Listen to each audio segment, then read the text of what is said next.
Namaskar class 9th. So in our previous video we discussed about the plasma membrane and osmosis and diffusion. Okay.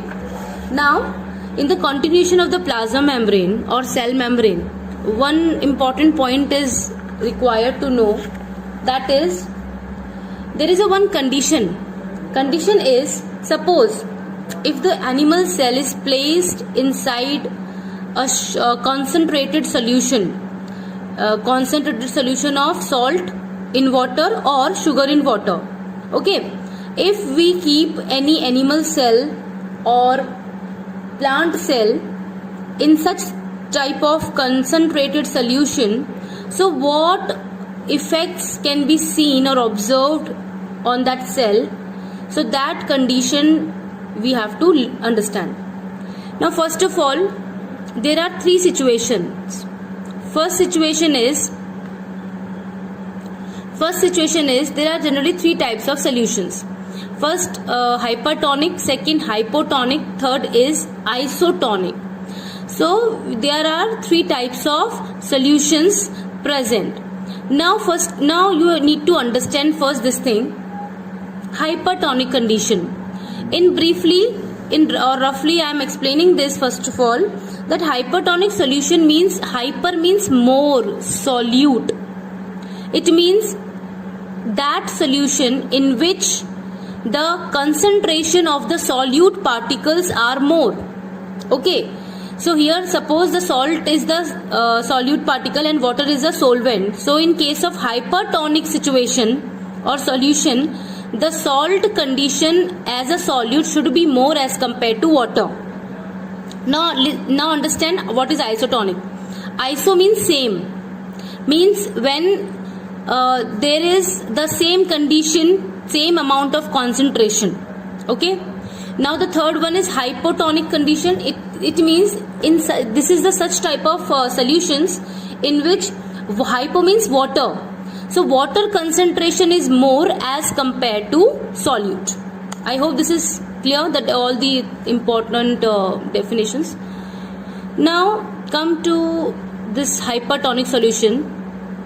The definition is, hyper means over or above. Okay, so hypertonic means that there is a high solute concentration on the outside of the cell than on the inside of the cell. So this is the beaker. Here the solution is present.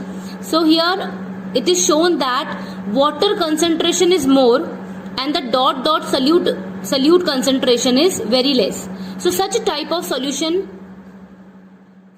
you can see in this case, this is the beaker. Here the water is present and the cells are present. Okay, so inside the cell the solute concentration is only 20%, which is less as compared to 80% of water, and outside the cell 40% solute is present and 60% water is present.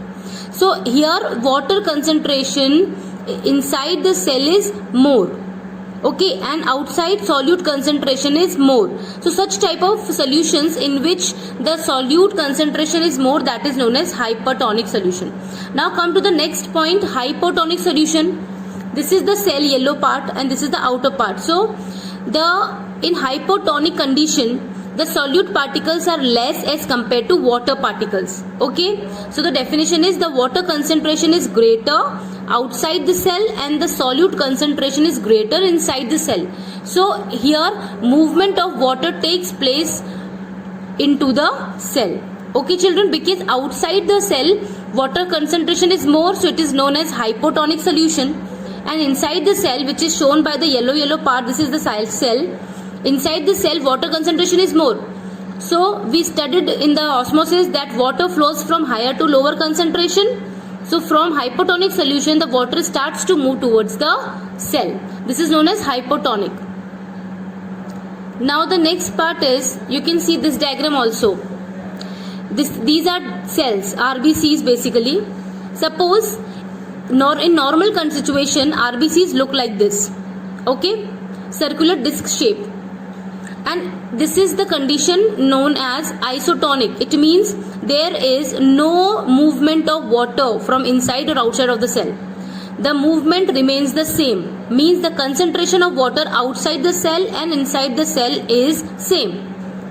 Now if we put this cell inside the hypertonic solution, now what is going to be happen? The cells start to shrink. Why? Because hypertonic condition, the outside environment is rich in solvent water particles, and inside the cell the water particle is less. Okay, sorry, vice versa. I am again repeating this. In hypertonic solution, in the outermost environment, so in this situation, this is isotonic. So if we are keeping the cell in the hypertonic solution, so hyper means more solute concentration outside the environment, means outside the cell. So water is less. So what is going to be happen? Inside the cell water concentration is more, so water start to come out from the cell to the outer environment. This makes the cell to shrunk. Okay, that is why the cell shape becomes like this from the normal shape. Now in case of hypotonic, in outermost condition, the water particles are more as compared to cell, and inside the cell water molecules are less. So what is going to be happen? In hypotonic condition, the water starts to move from outside environment towards the inside of this cell, and cell starts to swollen up. So this is the condition is showing by different types of the cells. Okay, let's see the write up of this topic. If the cell is placed in a hypertonic solution, water will leave the cell and the cell will shrink. In an isotonic environment, the relative concentrations of solute and water are equal on both the sides of the membrane. So there is no net water movement. So there is no change in the size of the cell. When a cell is placed in a hypotonic environment, water will enter the cell and the cell will swell. Okay. Now, in the case of plant cell, however, a hypotonic extracellular solution is actually ideal. The plasma membrane can only expand to the limit of the rigid cell wall. Of course, in case of plant cell, the outer membrane is known as cell wall, which is rigid, which is made up of cellulose. Whereas the plasma inside the cell wall, the plasma membrane is present. So whatever is the condition, whatever is the outgoing or incoming of the water molecules takes place inside the cell or outside the cell, the plasma membrane has some limit to swollen up, okay, or to shrink, because the rigid outer covering cell wall is present. So there is a different kinds of situation in plant cell. Now the plasma membrane can only expand to the limit of the rigid cell wall. So the cell wall bursts or lies. In fact, the cytoplasm in plants is generally a bit hypertonic to the cellular environment, and water will enter a cell until its internal pressure, that is known as turgor pressure, prevents further influx. Turgor pressure is a special kind of a pressure which is produced by the water in cells. Okay. So due to this pressure, the transpiration also takes place. So the turgor pressure is very, very important. And touch me not plant is like whatever situation, touch me not plant, or in Hindi it is chui mui ka plant, showing the activity, it is only because of the cell turgor pressure, okay, caused by the water. Now maintaining this balance of water and solutes is very important to the health of the plant.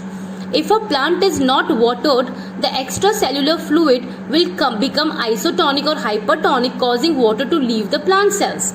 This results in a loss of turgor pressure, which you have likely seen as wilting. Under hypertonic condition, the cell membrane may actually detach from the wall and constrict the cytoplasm. A state is called plasmolysis. You can see this diagram again and understand this write up, that in this diagram, the first one, in this condition water will comes out from the cell, and this black outer is a plant cell wall.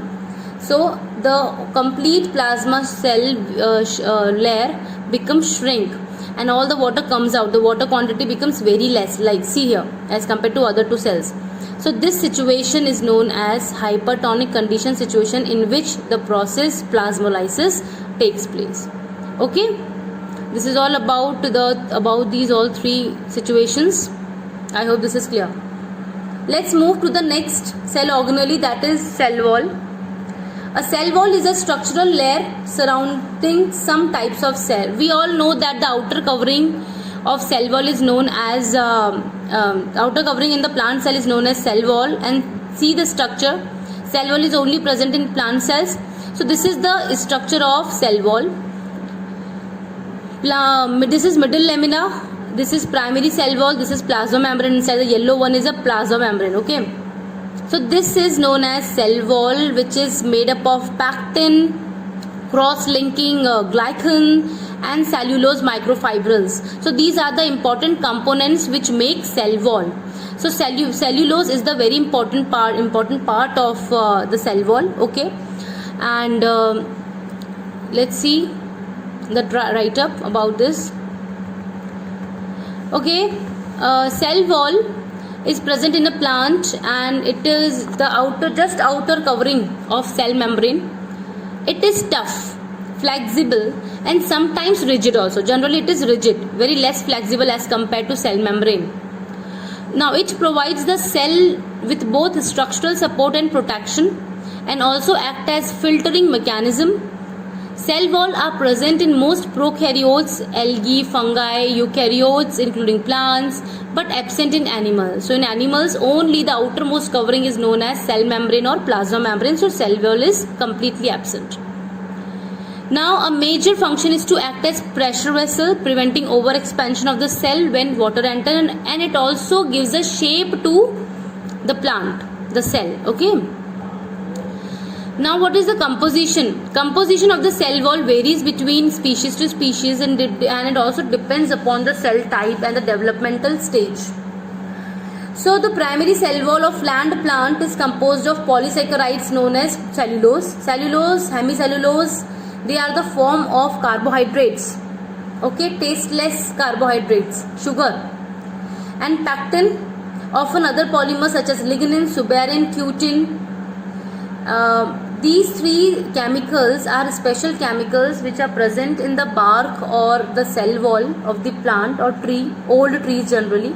They are kind of a latex, okay, and they actually give the support to the plant, also functions as anchored the plant.